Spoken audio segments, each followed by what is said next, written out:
Selamat siang teman-teman sekalian. Kita akan berbicara mengenai Budiman Sujatmiko, seorang aktivis PRD Partai Rakyat Demokratik yang kemudian menjadi kader PDIP Perjuangan.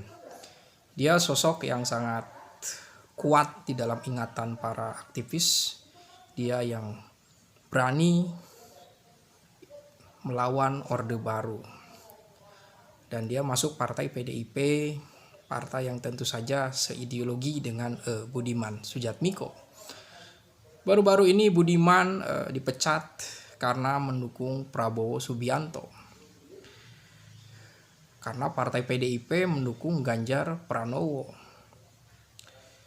Tentu istihad politik dari Budiman ini sudah matang gitu kan. Bahkan itu dia lakukan refleksi bertahun-tahun tentang apakah perlu bekerja sama dengan Prabowo gitu kan. Dan akhirnya dia memutuskan untuk mendukung Prabowo. Sekarang dia membentuk Prabowo Budiman, yang tentu saja PDIP panas dan menganggap ya Prabowo bukan capres dari partai PDIP, tapi Budiman mendukungnya. Ya kata Pandana Baban ya pengkhianat. Budiman itu pengkhianat. Dari satu sisi ya Budiman dianggap sebagai pengkhianat partai PDIP. Terlepas dari Budiman itu pengkhianat, di sisi lain bahwa Budiman ini adalah manusia yang merdeka. Dia memiliki nalar yang hidup, dia memiliki analisis dan berusaha untuk memahami situasi yang berkembang saat ini gitu kan. Ya dalam politik itu tidak ada sesuatu yang bersifat mutlak-mutlakan kan. Semua adalah relasi. Bahkan peristiwa saat-saat ini yang satu peristiwa para politisi itu bertengkar, keesokan harinya malah bergandengan tangan. Jadi ada sesuatu yang bersifat pragmatisme.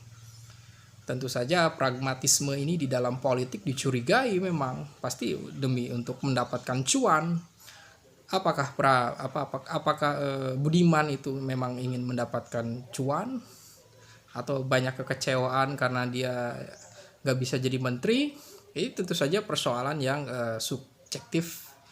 Apa yang dikatakan oleh Budiman adalah dia ingin memastikan setelah 2024 ini ada pemimpin yang strategik, pemimpin yang memahami tentang geopolitik dan bisa memutuskan suatu kebijakan yang bervisi kebaikannya itu bersifat strategis gitu kan. Karena banyaknya tantangan di tahun-tahun ke depan gitu kan, entah itu politik internasional, ekonomi global, dan dipikirnya bahwa Prabowo sangat cocok untuk memimpin Indonesia ke depan. Dan banyak hujatan terhadap Budiman, pengkhianat lah, mengkhianati para aktivis dan mengkhianati para keluarga korban HAM di tahun 98 gitu kan. Ya tentu saja ini suatu interpretasi juga ya, sesuatu yang dimunculkan untuk menanggapi Budiman Sujatmiko gitu kan. Ya itu sesuatu yang sah-sah saja dalam demokrasi, di dalam suatu kehidupan dinamika politik. Ada gagasan, ada wacana yang digulirkan yang memiliki tujuan yang bersifat positif atau negatif buat Budiman gitu kan. Yang pasti kedepannya Budiman harus memastikan atau harus mendukung Prabowo untuk menang. Kalau Prabowo kalah ya karir politik Budiman ya di end, berakhir.